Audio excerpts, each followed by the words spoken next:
Good morning.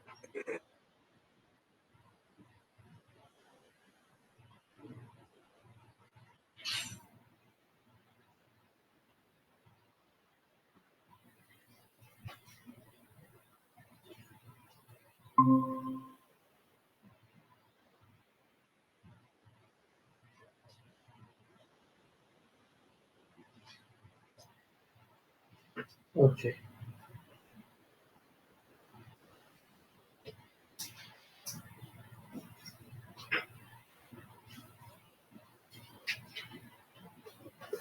Uh,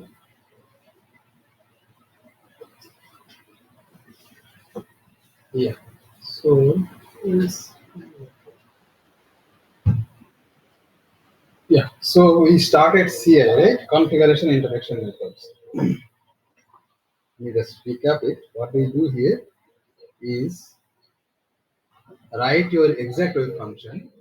Let's say for the ground state, write it CI equal to as a linear combination of the first write as C psi hartree plus all the like vector notation all A R C A R and then the determinants that is formed from the by two body excitation, two electron excitation from the occupied level A and B to the virtual level R and S. Each one will have a coefficient CABRS by ABRS, right? And then you take another set of determinants which will be created by exciting three electrons from the occupied ABC to three orbitals to the virtual AVs RST. Each will have coefficient CAVC RST, and that's how the determinants are formed. ABC, right? And then up to n body. Right? If you have n electrons, so you can have up to n body excitations, and the excitations will be taken from all possible values. Right? Now, to give you the idea how large this, how many this will be, if you have, let's say, 10 electrons, all are spin orbitals, right? Or let's say 5 electrons, 6 electrons. I have all them in different spin orbitals. And in the basis set, you have taken something like 100 bases, or let's say 50 bases. So one body excited determinants I can have as I'll put one electron from here, any one of these, so I can pick one electron in 5C1 different ways and put that electron in one of the virtual, that is 50 minus 5C1, right? So all I get is 5C1 into 45C1. These many singlet excitation determinants will be there, right? So this looks like we have written only one, but they are not one. They are as many as 5 into 45 C1, right? Similarly, this will also have something like, for the same example, I have electron 5 electrons you choose, two electrons from the 5 occupied orbital, so you have 5C2. Put them in the virtual orbital 45. So those many combinations will be there for the two body excitation. For three body, similarly like 5C3 into 45C, right? So each set is not one, there are huge number of determinants. All you have to construct it from by exciting electrons from the occupied Hartree orbital to the unoccupied virtual orbital. Right? Okay. So this we have done, and then you take the expectation values of Hamiltonian with respect to psi ci is, right? This is the energy of C, right? Since this is a linear expansion, all you need to do to take this, minimize this with respect to each of Ci's, right? That will give you 0. Right? So Ci is also a variation method where you are expanding the Wave function is a linear combination of set of wave functions, set of determinants, and you are optimizing the expectation values of Hamiltonian with respect to each of the coefficients. Right? So you can see how many variation parameters will be there. As many as CIs are possible. How many CAR is possible? For this example, it is 5C1 into 45C2. Right? This many CARs are possible. How many these are possible? For this particular small example, I have 5C2 into 45C2. Right? So these are the variation parameters. You have to optimize them with respect to each variation parameters. Right? This will give you a linear equation, a set of linear equations that you have to solve. So this essentially become a set of a problem of solving a set of linear equations, right? If you remember that we have done this in little bit tricky way, instead of yes,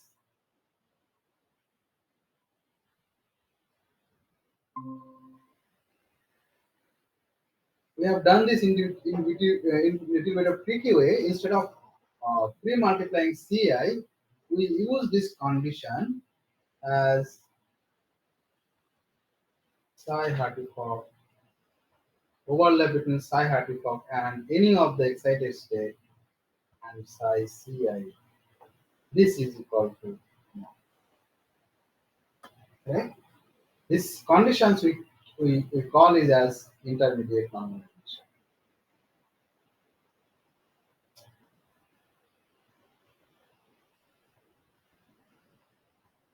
And what else condition we have?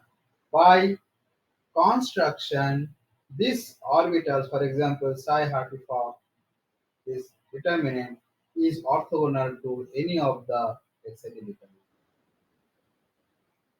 Right? Similarly, this will be orthogonal to psi Bs. What is the right side I should write? This is not zero. Right? This will be non-zero when A equal to B and R equal to this. Right? These two orbitals both are single excited determinant. They will be non-zero, valuable non-zero when both are same. When I can both are same, when A equal to B and R equal to S, these determinants are exactly same. So in that case, we want is not it's shaking.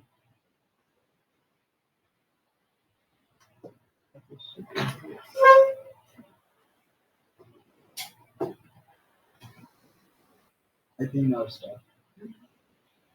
Yeah. So these are the one that you have to take care of that.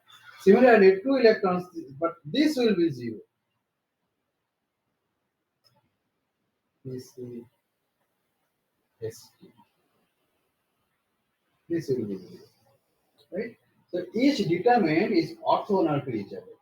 And the final wave function is normalized not to unity, but normalized to not to unity to itself. It's normalized to unity to one of the member of itself.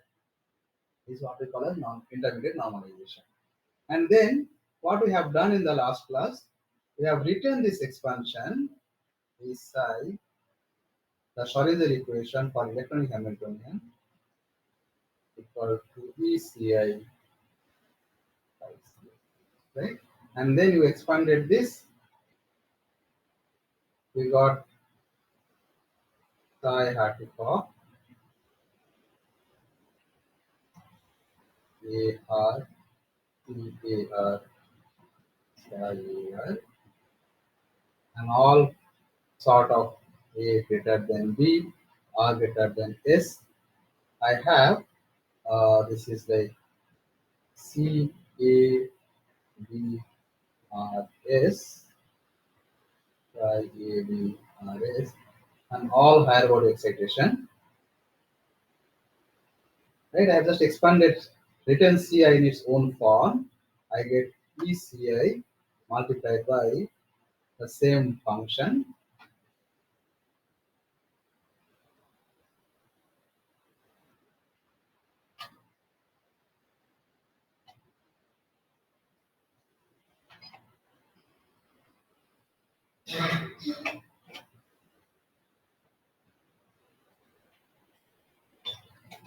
right?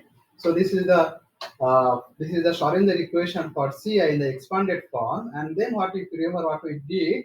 We pre-multiplied with each member of the function, right? So first we multiplied with E Hartree-Fock, not multiplied, we call project. What we got here, if we project psi Hartree-Fock, we get E psi Hartree-Fock is psi Hartree-Fock. Right? This is the first term. Second term we got A R psi Hartree-Fock H psi A R C A R plus psi Hartree-Fock is psi A B R S C A B R S all higher order terms equal to the status right side PCI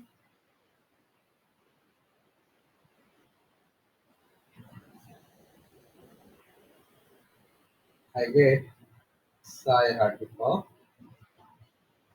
This is psi Hartree-Fock, right? And then I get sum over AR psi Hartree-Fock psi AR multiplied by CAR plus all other higher order terms, right? I hope this line is clear. We just expanded this. Now we have, for this equation, we have simplified this equation by noting that the first term is equal to Hartree-Fock energy. So let us write that. We noted that this is equal to E Hartree-Fock, the expectation values of Hamiltonian with respect to Hartree-Fock determinant. That is what the Hartree-Fock energy is, right? The second term, if you notice that this term is zero because of a condition known as brilliance condition, right? So this term equal to zero, and then I write the third term. What is this? Let me write this: A greater than B, R greater than S, psi Hartree-Fock is psi ABRS, CABRS, right? And then we have noted that anything, if the difference between two determinants, that is bra and Kate vector, is more than 2 electrons, the expectation values will be automatically zero, because the Hamiltonian has contained maximum of two body interactions, two body operator, right? So it can connect maximum of two coordinates. If differ is by more than two, there is three coordinate, the third one will be orthogonal, so it becomes automatically zero, right? So you see this all other higher term will be zero. You don't need to write them just because they are zero. What will be right side? You see this is equal to 1, right? So I get PCI. What is this term? This term will be zero because psi Hartree-Fock is orthogonal to any of the other member, any of the excited determinants. So all other terms will get automatically zero, right? This equation will be even simplified if I take this constant to the right side. All I get is A greater than B, R greater than S, psi, sorry, this will be psi Hartree-Fock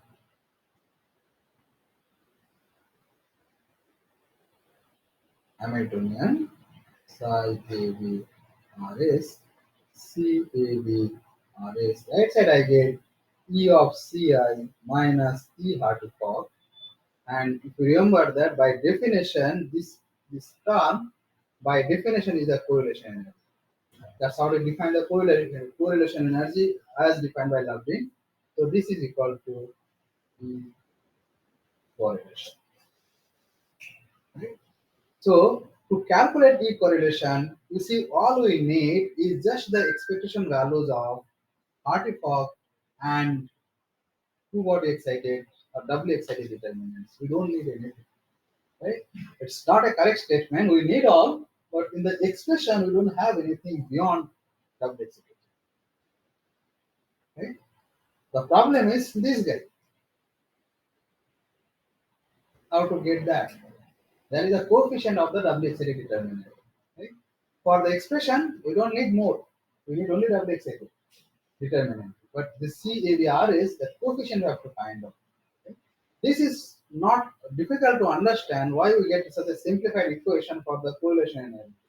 Remember our Pauli exclusion principle and Fermi holes and Coulomb hole. It is what is missing in the Hartree-Fock. The two electrons, you allowed them to occupy in the same orbitals, right? So, is that two electrons, whenever two electrons come close to each other, they must repel. They must go away from each other, right? This correlation is also known as dynamic correlation, meaning that when two electrons come together, they must be correlated. They may be dynamically, they must go away from each other, right? Because that particular Coulomb interactions we have not taken explicitly in this Hartree-Fock determinant. When we construct a Hartree-Fock determinant, we have not taken the Coulomb hole. We have not taken the consideration of Coulomb hole that it must be equal to zero, right? So the correlation energy, maximum part of the correlation energy, will come from when two electrons are approaching each other. Right? So two body excited determinants or doubly excited determinants will be the major or most dominating part of correlation. Right? This was later on this simple principle was later on expanded by Sinanoglu, and that gave birth to the today what is known as Kapil-Cluster theory. Of course, Sinanoglu did not do Kapil-Cluster theory; he did something called pair correlation theory, which is actually the you can say mother of Kapil-Cluster theory. Only problem is Sinanoglu was not a mathematician; he was a chemist. He did not know the condensed notation. Later on, Cizek and Purdieu were mathematicians. They knew, so they formed the Kapil-Cluster theory. But basically, the the idea of correlation comes. Idea of major part of the correlation comes from this simple expression. That it is a two-body excited determinant or double excited determinant that plays the most important role for the correlation. Right? Look, this is fine if you have a Hartree-Fock theory. If you have determined its canonical Hartree-Fock determinant. If you don't do, you see, then the other terms will not become zero. Right? Because they are for the canonical Hartree-Fock theory itself, only the orbitals are orthogonal to each other. You have orthogonalized them. So try to go back and think yourself, how did you do the Hartree-Fock theory? When you formed the canonical Hartree-Fock theory, first we did not get the orthogonal set. We orthogonalize them for molecular calculations. If you use orthogonal conditions or orthogonality of the basis function, this satisfies, right? But when we write this equation up to this level, this point, we did not talk about the orthogonality, right? So Ci can be written in terms of any basis. You don't need to have a Hartree-Fock basis. You can have any basis. But conventionally, for the electronic structure calculation, we always use Hartree-Fock basis. The reason is this expression becomes extremely simplified. And we know Hartree-Fock theory itself gives 99%. Right? So this term is about 99%. This is about 1% of the energy. Instead of looking for 100%, you are looking for only 1%. With a much simplified expression for the much simplified equation for calculating correlation. So that's why we start with Hartree-Fock theory. But for other kind of calculations like molecular vibrations, it is not always done from the Hartree-Fock theory or Hartree-Fock like theory. Right? We have different way to write our Ci for vibration. We will not bother about those here. But for electronic structure, yes, we always start with Hartree-Fock theory. Right? Now, next question is how to get this. We got this expression by projecting a Hartree-Fock. If I project other determinant, let's say I am projecting some other function b or s, or I put b prime s prime. Right? If we do that in this equation, then what we get? We get this Hartree-Fock, the electronic not writing anything here. Psi Hardy Fog. This is the first term we got. And then we got sum over of A R psi B prime is prime is psi A R. You have a coefficient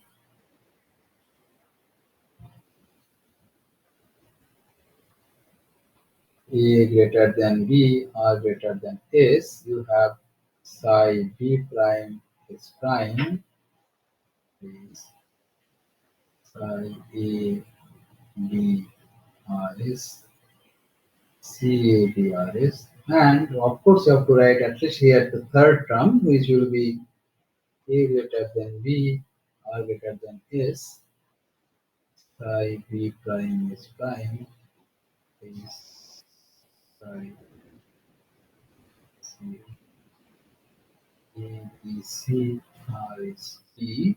The three vertex determinant C A B C R is P, and all other term. If you now think about the right side, what we get here, you see this one ECI will be there, psi B prime S prime overlap with psi Hartree-Fock will become 0. So that's anyway excited, single excited, right? This will become non-zero for a certain condition,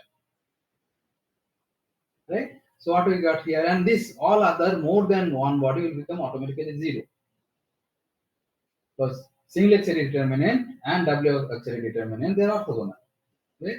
So we get here as E correlation ECI. Here is sum over of A R C P R psi B prime S prime psi A B. All will be 0, right? Now we'll include same. This is again 0 according to Billion's theorem. This will be non-zero, so I get a term R psi B prime S prime is psi AR CAR, right? This term will also survive. We have written Slater rules for those. Please go back and see this. Psi B prime S prime is psi ABRS CABRS. These not all, some will be surviving. When it is surviving, when B prime equal to one of these, right? Similarly, when S prime is one of R, S, or T, that will survive. Then it become maximum of 2, right? Else everything will become 0. Okay? So I can write this as A greater than B greater than C, R greater than S greater than T. I can have psi of B prime S prime. You can write any one, right? But all three are possible. I have psi A B prime C R S prime T, right? All other combinations will be there. Okay, and then CAB AB prime T R S prime.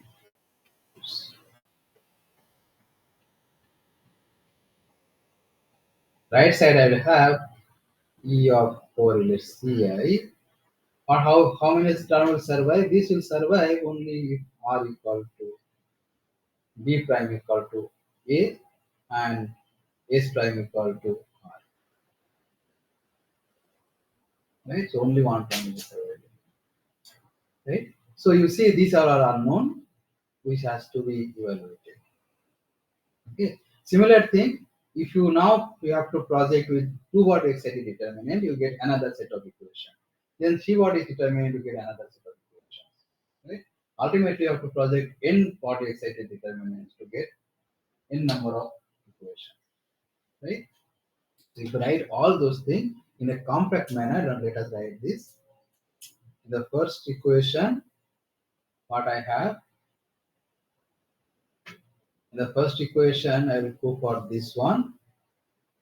I have first term E hearty fog, and then second term will be 0. Let us write this in terms of our matrix element.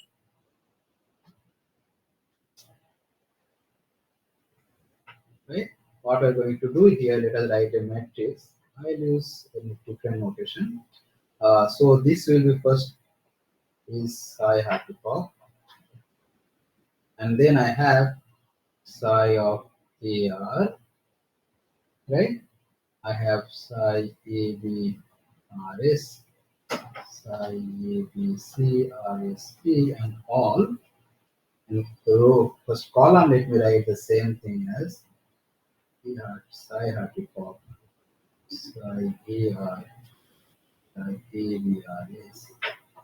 So this will be my matrix, right? Let me write this matrix one by one. What I'm going to get here, this is just we have to incorporate Hamiltonian inside. So it will be H artifact, expectation values of H artifact, H. So what I this will be psi artifact H psi artifact, right? This will give me sum over of CAR. Let me write this. This will give me psi artifact is psi AR, right? And all terms will be like this,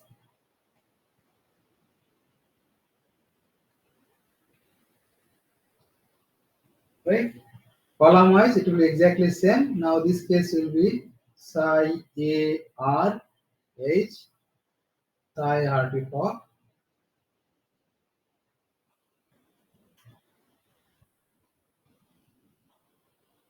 Just another member, not to just to indicate that these are not one. There will be many, right?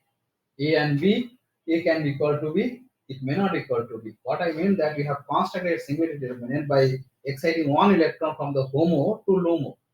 Similar excited determinant also can be constructed by HOMO minus 1 to LUMO plus 1. You can have n number of excited determinants. All will be there, right? And then you have this guy, psi AR is psi AB RS, right? All you are constructing. You see what I'm trying to write is the whole equation in the matrix form, and then what it will be there? The coefficient, right? First coefficient is equal to 1. The Hartree-Fock we have included as 1. Look at the equation. The coefficient of Hartree-Fock determinant is just 1. We have taken 1 because of intermediate normalization. You can take any other value, C0. You don't want to do intermediate normalization, right? But for the simplicity, you have taken that 1. So first coefficient will be 1.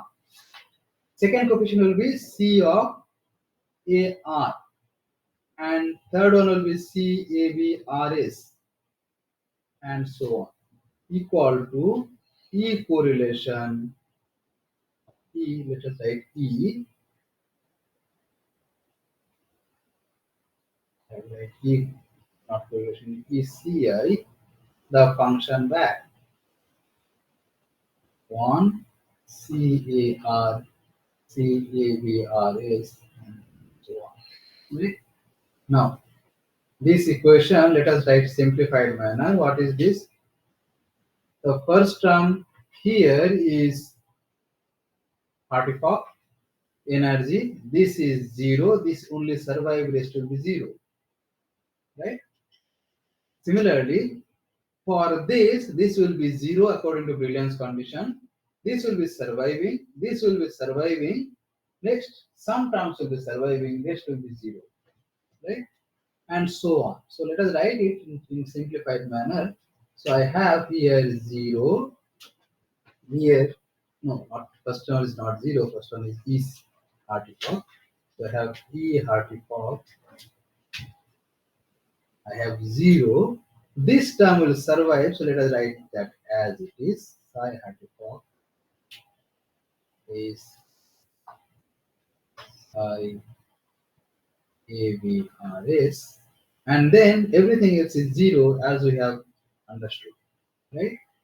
In the second one, this will be zero according to brilliance condition. Some terms here will be survive, not all, but some. AR is psi BS. Sometime here will be survive.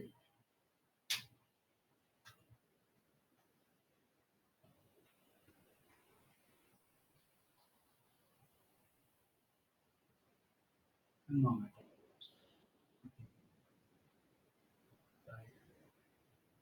E, this is A, H, A prime B, R prime S, and some here will survive psi A B S A. Sorry, this will be psi A prime B C R S T, and rest will be zero. So that's how the matrix will be constructed, right? You keep on doing that, you get this term here, just complex conjugate of that, you get psi A B S is I have to call. And all other term will get, here you'll be getting 1 C A R C A B R S, so on. Right side you're getting E B I 1 C A R C A B R S. Okay? So whole CI equation we're writing in the matrix form. Okay? Now, Sir, yes, Mokshi? so Diksha, Yes. can you go little above on the second row and third element? Here? The above expression. Yes, here. Second Yes. row and third element. This one. You have written psi A prime. It should be psi A R. No, no, I have written AR. Okay.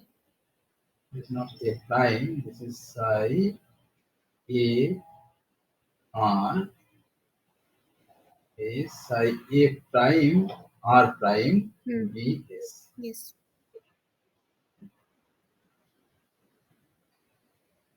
Right? So you keep on writing this and finish your CI matrix. Right? Now, few things you have to understand from this part.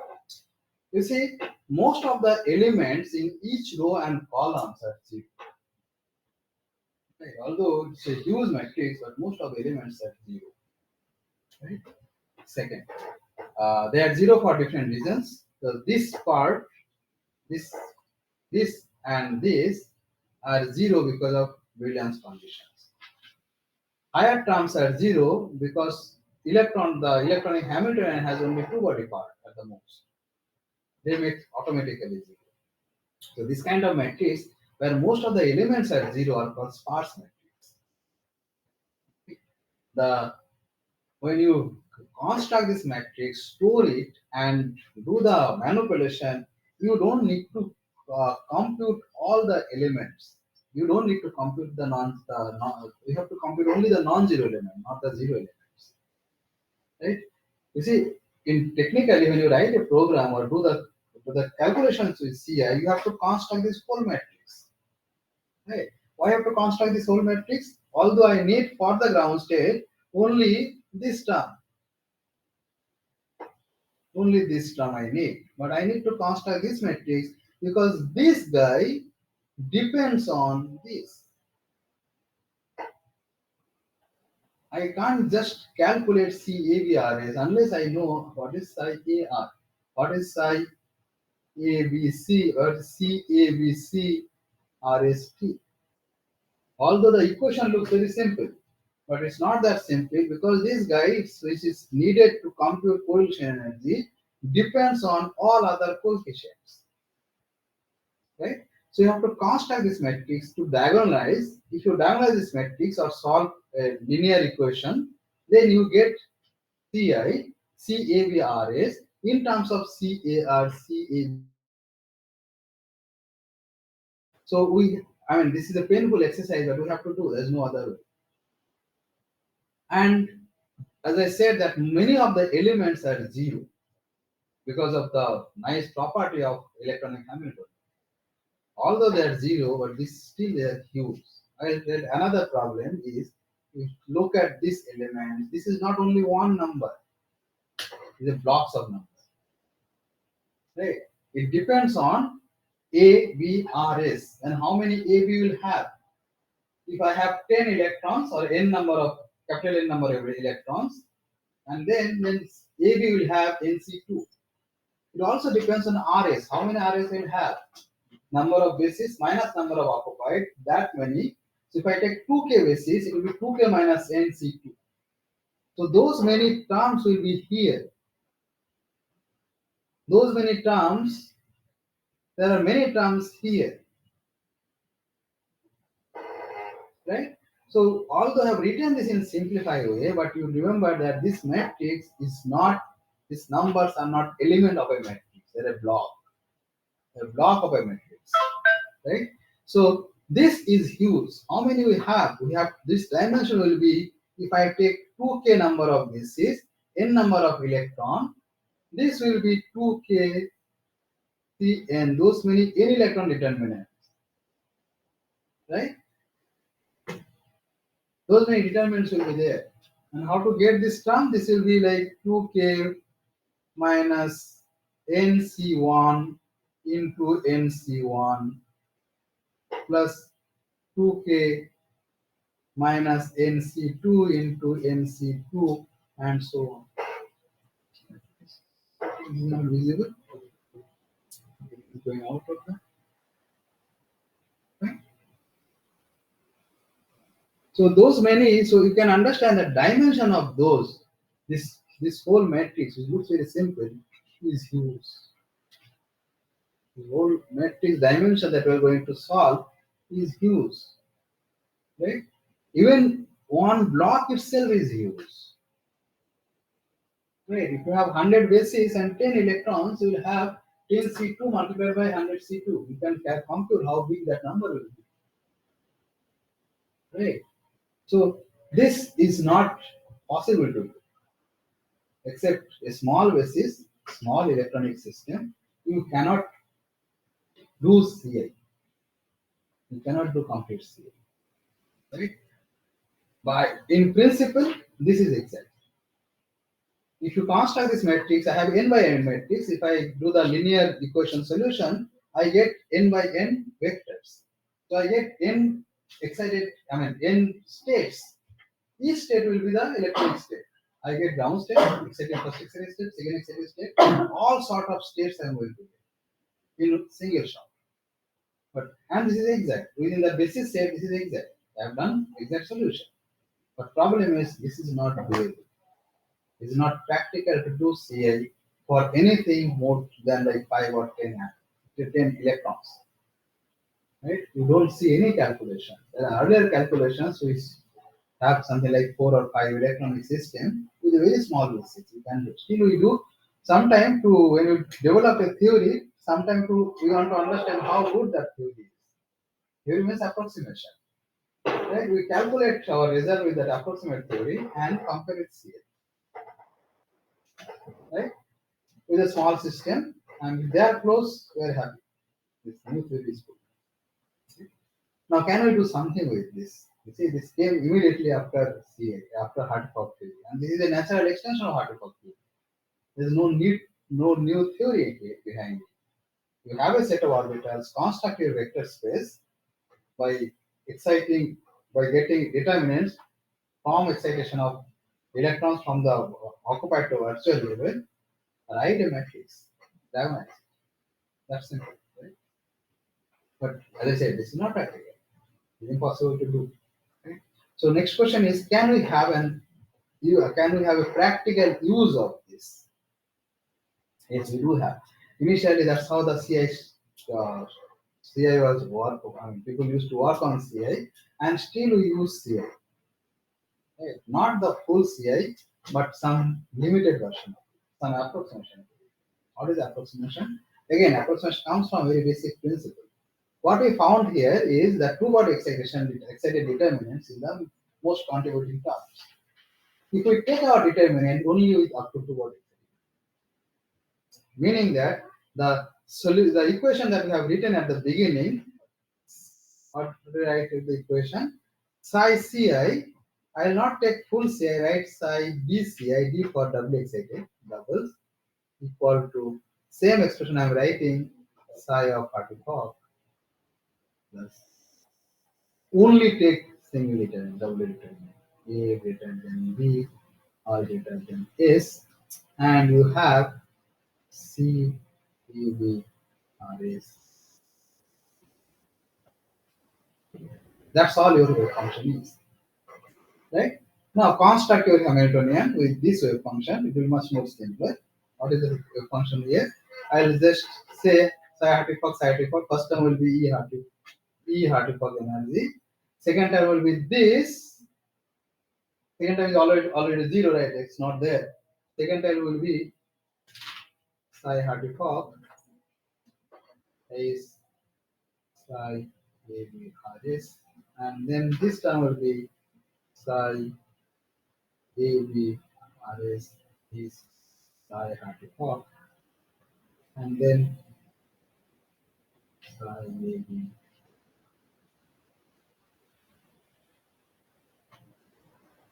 AB some other thing. This is my just this part is my matrix. I get here as 1 C A B R S, right, equal to E C I. No, what happened? Moksha Diksha just gave me a minute to do something. How is that problem?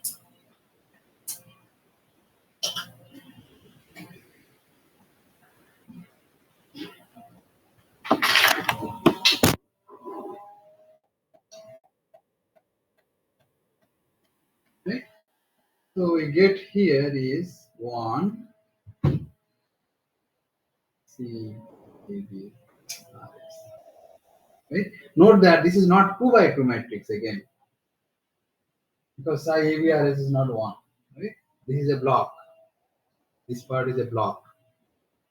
This is a block. This part is a block. Right? This is not also 1. There are a number of positions. Right? This is also not. Okay? So you can solve this equation. This will be much smaller because we don't have those large systems. Right? This is doable, but still not for very big system. This method is called CID or DCA. Right? This works well, but it has its own problem. Next question is why are not including only S? The question that I asked, you have CID, right? DCA, two word excitation. Why not only one word excitation? Let us do that. What we get there, if we just do psi CIS, S means single body. What I get psi article, oops, plus sum over of A R C A R psi A R. That's all. Now look what is the problem we get here. Just like this, if I write my matrix, I have C Hartree-Fock, psi Hartree-Fock, H C A R. What is that? Zero because of Williams theorem, right? So I have zero here. I have zero here. I have psi A R is psi B S. This matrix equals 1 C A R equal to E C I 1 E A R. What we get? If we diagonalize this, what we get? We don't get what we get here. We get E Hartree-Fock equal to ECI. Basically, we are not doing anything. We are not doing anything for the ground state. That we must do. Right. So if we do the CIS, the ground state correlation energy, we don't get. We get our Hartree-Fock energy back. So there is no CIS method for the ground state correlation. However, this is useful if you want to calculate this way.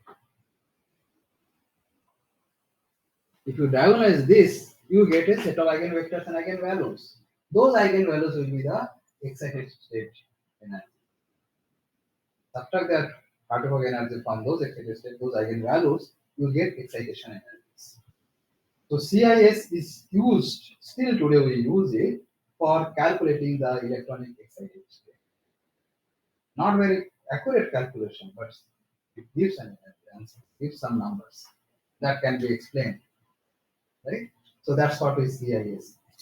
Now to improve this, you say we have, there's a lot of limitations are there, technical problems are there. I don't want to go detail of that. If you do CID, you get energy quite good, but you can't calculate the one electronic properties. Dipole moment you don't get any improvement. The dipole moment is one electronic wave function. It connects one electronic or single excited matrix. You don't get correlation for the dipole moment. So CIS is not, I mean, does not do anything for the correlation energy, for the ground state correlation energy. CID does, but to improve it, why don't you use both singles and doubles? If you do that, the method is called CISD. Again, people use till date. It's expensive, not very nice method to do, but sometimes we have to do. I write here psi CISD equal to psi hat of plus A R C A R A greater than B R greater than S of C A B R S psi A B R S. That's all. Right? Now, if you construct the Hamiltonian just like this, now see this will get here. I get a two body term here. This will be zero. I get two body term here, and one body term here. It will be like a block of 4 by or 3 by 3. But each one is a block. Okay? You get energies will be singlet energies as well as two body excited energies. Okay? This is, as I said, CISD still we use for many, just to compare the results. For many cases, it gives the accuracy that we are expected to get, right?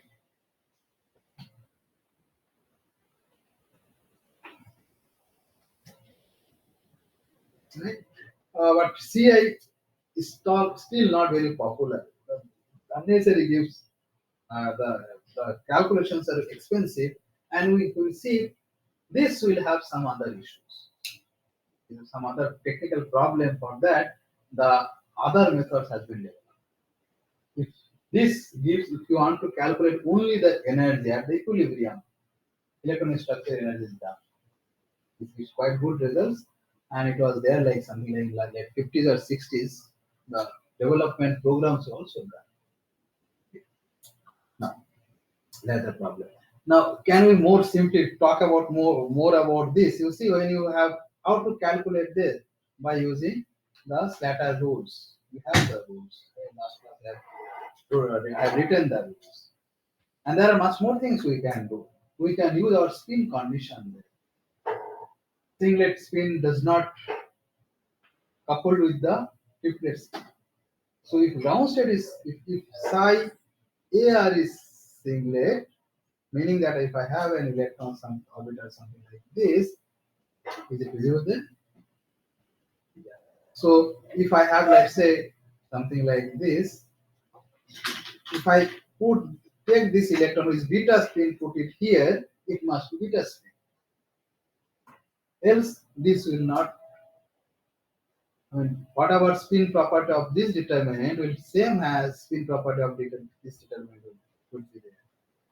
The reason is Hamiltonian does not have any spin part. Hamiltonian is spin independent, is a non-relativistic Hamiltonian. There is no spin orbit coupling, right? So if you use the property of spin, then lot of terms become again zero. And then the symmetry. Orbitals of symmetry of orbital A and symmetry of orbital B should be same. Or in other words, symmetry of psi AR and symmetry of psi BS must be same. If they belong to different symmetry, the matrix element itself is zero. Don't get it. Right? So this whole matrix element you can also block diagonal, I mean blockwise, make blocks in terms of their symmetries. Right? If symmetry don't match, their elements will be zero. So again, if you think about the symmetry restriction, many of these elements are also zero. So using spin property, you can make some of them zero. You can using symmetry property or space property, you can make some of them zero. Many of them basically zeros. Okay? There is a reason we learned group theory and spectroscopy, group theories. We don't need to calculate these integrals. You can just tell them they are zero by looking at that symmetry. Okay? In your first semester of MSc, second semester, group theory is taught, right? Why group theory is taught? Is one of the reasons that we teach group theory. If they don't match, if they are not symmetrically allowed, we don't need to do the calculations on it. By looking at the symmetry, you can say, well, this is surviving, this will become zero.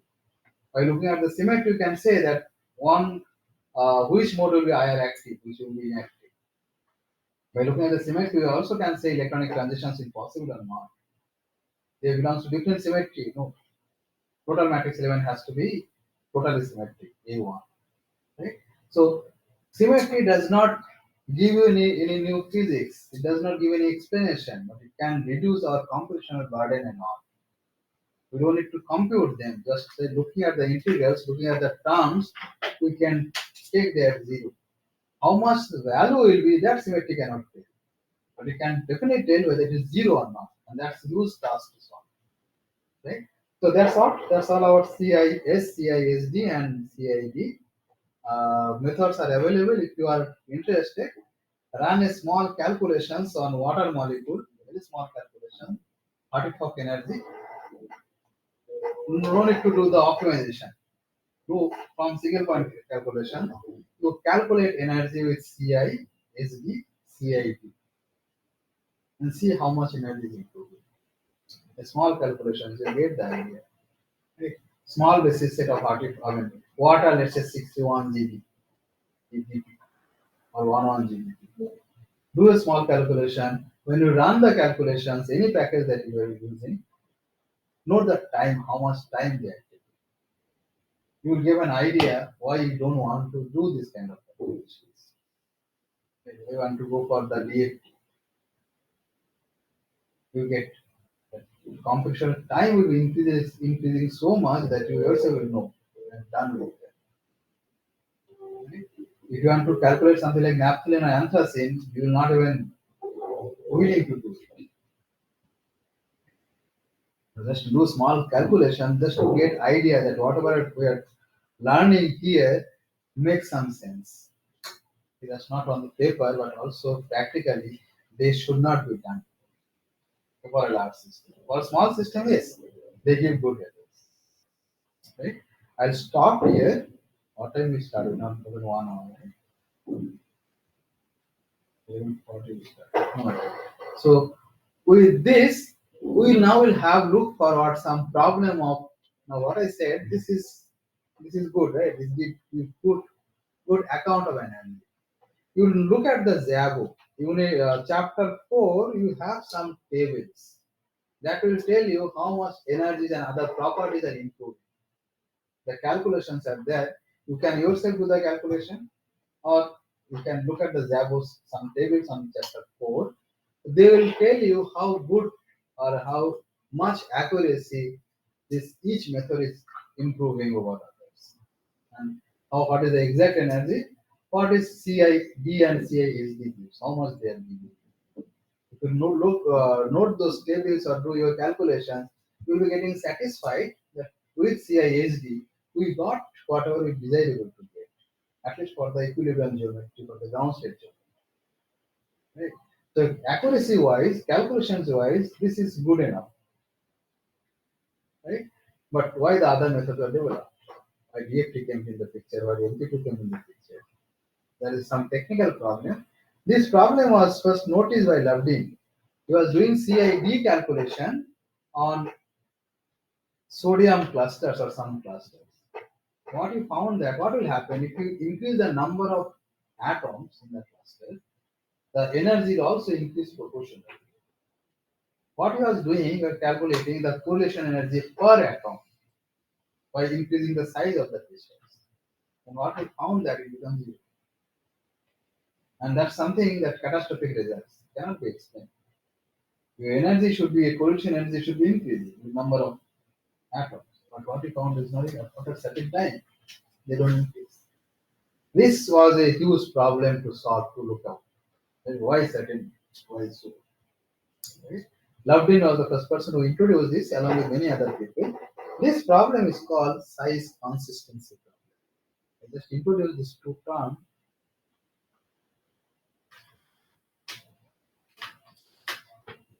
No, this is not size consistency, because size extensive problem.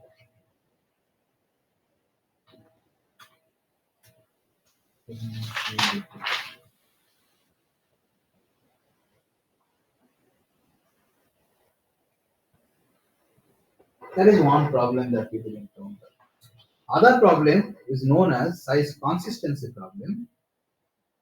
Extensive means with extension of size, the energy should properly tailor physically leave the pattern, which was not good. And the second part is second property or second problem, which is known as size consistency problem.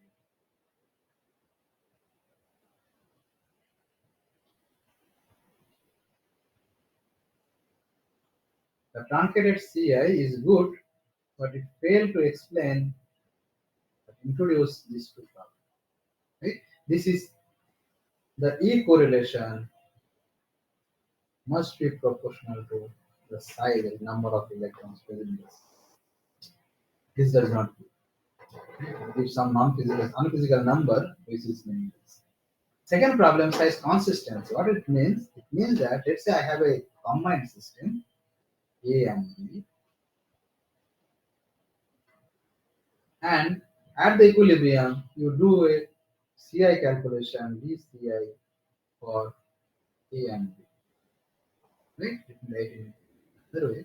You do the energy calculation, E of DCI for A and B together. And then what you do, you expand the system, take it to the dissociation limit, the limit when it breaks, right? So I can have, so there is in between this R, right? So if I have uh, when R tends to infinity, means the separation, I will get E of dci A plus E of dci B. Right? So you have a system AB, you have separated them one. So at that R equal to infinity, the total energy will be E of dci A and E of dci B. Right? So when this is infinity, I expect that E of dci AB equal to E of dci A plus E of dci B. Right? This should be the acceptable solution. Whatever energy you get should satisfy this relation. You have a system where the bond, I mean the interactions between two subsystems is more or less zero. You make it them zero. In that case, the total energy, this and this together will be energy of this and energy of this. If this simple physical condition does not satisfy, then you have a serious problem with the calculation. Right? Unfortunately, all the truncated CI method does not satisfy this simple. Right? So it cannot dissociate your system at proper dissociation rate. You cannot properly dissociate at the dissociation rate. Right? So CI, truncated CI has this problem. So this CI is not equal to this, of course.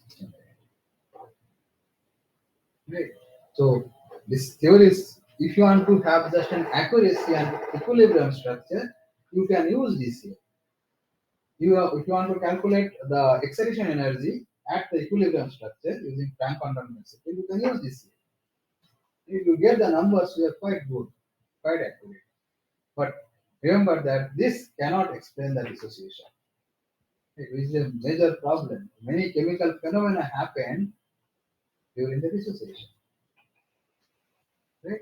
Those limit we have. So this is the limitation of DCA. If you are interested to know more about CI, you read Jabu 4th chapter. There are the Davidson, Ernest Davidson have a approximate solution for concise consistency problem for DCA. It's called size consistency correction. Okay, so you can read this. I'm not going to go detail for this. Davidson correction, which is conceptually very good, and lot of other method, other chemical properties you can use this. Davidson. This fellow is actually chemical physicist, but he has done lots of problems which is actually helpful for mathematicians. There's an algorithm to solve eigenvalue equation iteratively was given by Davidson. Right. So you can just have a note how Davidson corrected size consistency problem in a approximate way. Since we are not going to do CI, we'll stop here. So that's the variation method, that's the CI. We will have much more about CI, the wave function that we are talking about. We'll take the wave function of CI, and from there you can actually move to the density function. I have to see what I have to do next. From there, shall I go the density matrix or perturbation theory? Okay. Okay. So do you remember this? The next class will go for the perturbation theory. Okay. Any question?